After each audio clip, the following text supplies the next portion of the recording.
రాష్ట్రంలో రెగ్యులర్గా మనం చూస్తున్నాం ఈ ఆశ్రమ పాఠశాలలు అయితేమి, గురుకులాలు అయితేనేమి, హాస్టల్ అయితేనేమి, ఎస్సీ ఎస్టీ బీసీ మైనారిటీ ఇట్లా అన్ని హాస్టళ్ళల్లో అక్కడో చోట ఇక్కడో చోట మనకు రెగ్యులర్గా అయితే కనిపిస్తోంది కలుషిత ఆహారం తిని విద్యార్థులు ఆసుపత్రుల పాలవుతున్నటువంటి నేపథ్యం ఉంది. మొన్న చోట ఒక హాస్టల్లో జరిగినటువంటి ఘటనలో దాదాపు 20-25 రోజులు ఇక ట్రీట్మెంట్ తీసుకున్నటువంటి ఓ విద్యార్థి కూడా చనిపోయినటువంటి నేపథ్యం ఉంది.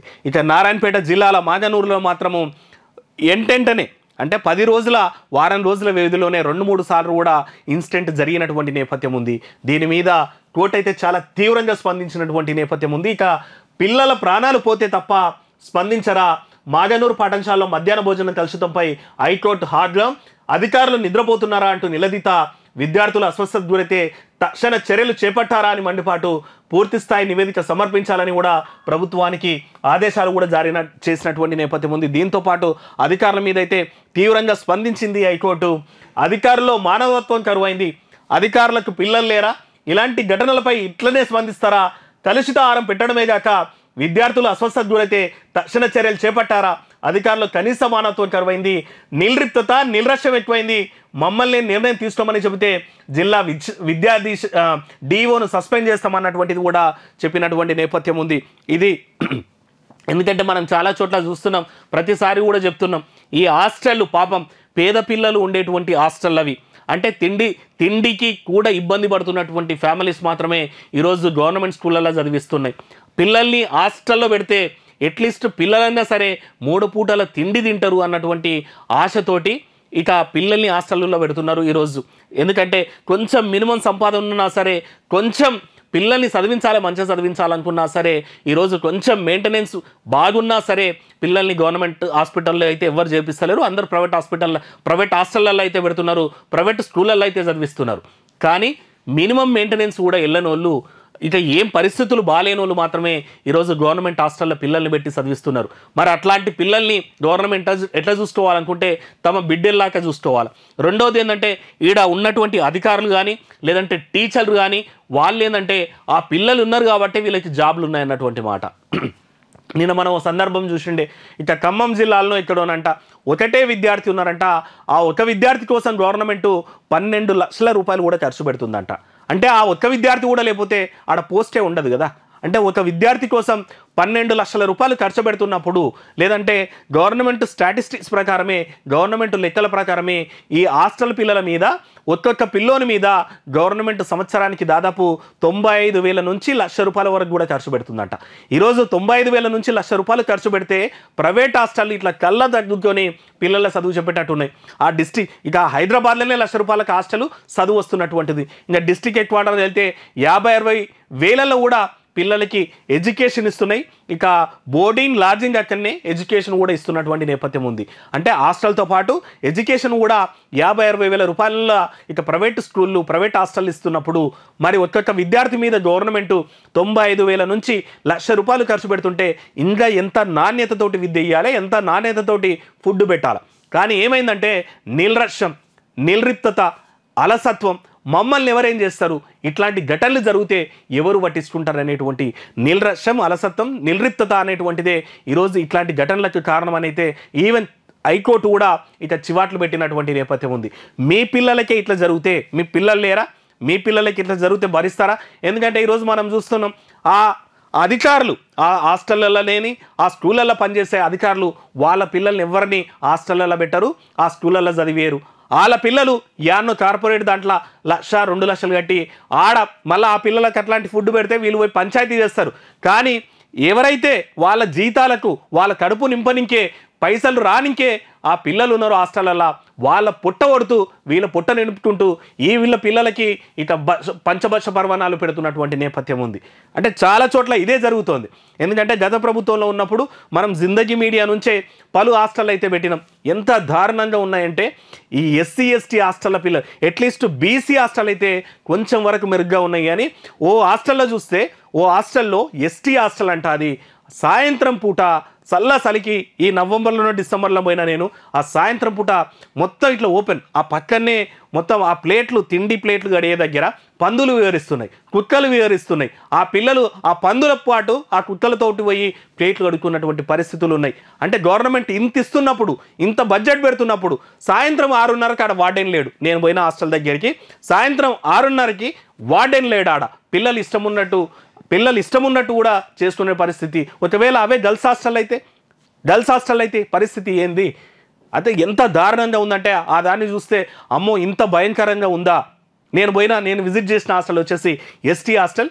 సో ఎంత భయంకరంగా ఉందా, పాపం ఈ పిల్లల జీవితాలు ఇంత దుర్భరంగా ఉన్నాయా? గవర్నమెంట్ వీళ్ళ మీద ఇంత పెడుతుంటే కూడా మరి ఎందుకు ఇంత నిర్లక్ష్యమని ఇప్పటికైనా సరే ప్రభుత్వం, నేను మళ్ళొక్కసారి జిందగీ మీడియా నుంచి స్క్రీన్ మీద నుంచి మళ్ళీ చెప్తున్నా, చాలా స్కూళ్ళల్లో, చాలా హాస్టల్లో, చాలా గురుకులాల్లో, చాలా బీసీ ఎస్సీ ఎస్టీ వెల్ఫేర్ హాస్టల్లో, మైనారిటీ వెల్ఫేర్ హాస్టల్లో సాయంత్రం దాటిందంటే 6 అయిందంటే వార్డెన్ ఉండడు. చాలా స్కూళ్ళల్లో పొద్దుటిపూట ప్రిన్సిపాల్ రాని హాస్టల్ కూడా చాలా ఉన్నాయి. హైదరాబాద్లో ఉంటారంట, 15 రోజులకోసారి, నెల రోజులకోసారి పోయి మొత్తం మానిటర్ చేస్తారంట. ఆడో ఇన్ఛార్జ్ని పెడతారంట. ఆ ఇన్ఛార్జ్ డైలీ వీళ్ళకి రిపోర్ట్ ఇస్తారనమాట. ఈరోజు ఇంతమంది టీచర్లు వచ్చిండ్రు, ఇంతమంది పిల్లలు వచ్చిండ్రు అని చెప్పేసి. అంటే ప్రిన్సిపాల్ నెల జీతం తీసుకున్నటువంటి ప్రిన్సిపాల్ హైదరాబాద్లో కూర్చొని ఆడ మానిటర్, ఈ నుంచి మానిటర్ చేస్తే ఆడ ఓ ఇన్ఛార్జ్, ఎందుకంటే మేడం తోటి మంచిగా ఉండాలి కాబట్టి ఆడెవడో సీనియరో లేకపోతే ఆమె మంచిగా ఉన్నోళ్ళో లేకపోతే ఆయన మంచిగా ఉన్నోళ్ళో ఆడ మెయింటైన్ చేస్తుంటారు. ఇంకా ప్రిన్సిపాల్ కాబట్టి ఆమెకు మనం ఎవరు అడ్డు చెప్పరు కాబట్టి కంప్లీట్ ఇచ్చేటోళ్ళు కూడా లేరు. అంటే అన్ని స్కూళ్ళల్లో, అన్ని హాస్టల్లో ఇట్లే జరుగుతుందని, కానీ చాలా స్కూళ్ళల్లో అయితే ఇది జరుగుతోంది. హాస్టల్ జాబ్ అంటేనే ఆడ ఉండేటువంటి పరిస్థితులు ఉంటాయి. కానీ ఆడ ఎవరు ఉండరు అనేటువంటిది, పిల్లల్ని గాలికి వదిలేసి ఆడ వంటోళ్ళు కూడా పెత్తనం మనం చాలా హాస్టల్లో చూస్తున్నాం.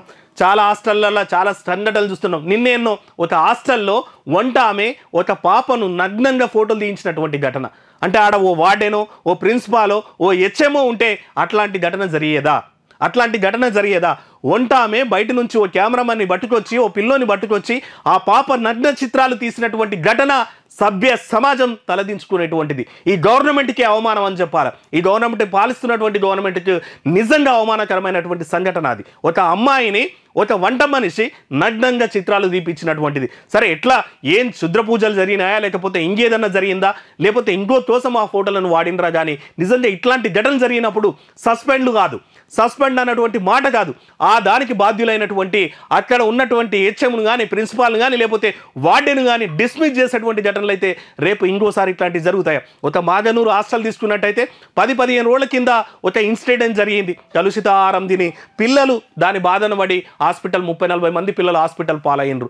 మన పిల్లలే అట్లాంటి పరిస్థితుల్లో ఉంటే, నిన్నో చోట వాకండి హాస్పిటల్లో ఓ అమ్మాయి చనిపోయింది. అయితే అధికారులు తెలిసింది ఏందయ్యా అంటే, ఆ అమ్మాయికి ఏదో చిన్న ఇష్యూ ఉంది, అంతకుముందే మెడిసిన్ వాడుతుంది అన్నటువంటిది ఉండొచ్చు గాక. కానీ ఈ ఫుడ్ తిన్న తర్వాత ఆమెతో పాటు చాలామంది పిల్లలకి హెల్త్ పాడైంది. ఆ పాపకి ఆల్రెడీ ఆ ఇష్యూ ఉందనుకో, ఈ దానివల్లనే మళ్ళీ అది ఎక్కువ ఉంటుంది కదా.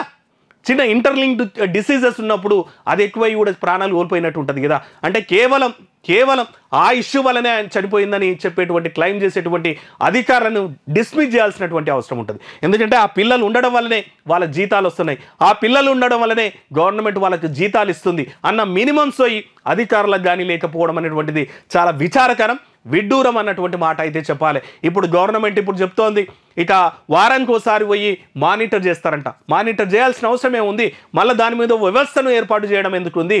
ఈరోజు ఎంతమంది ఒక విలేజ్ తీసుకుంటే పంచాయతీ సెక్రటరీ ఉన్నాడు, ఆ తర్వాత ఆయన మీద మండల ఎంపీ ఉంటాడు, ఎంపీడీఓ ఉంటాడు, లేదనుకుంటే ఎంఆర్ఓ ఉంటాడు, ప్రజాప్రతినిధులు ఉంటారు, ఇంతమంది ఎంపీటీస్ ఉంటాడు ఓ విలేజ్కి సంబంధించింది. వాళ్ళకి బాధ్యతలు ఇవ్వండి.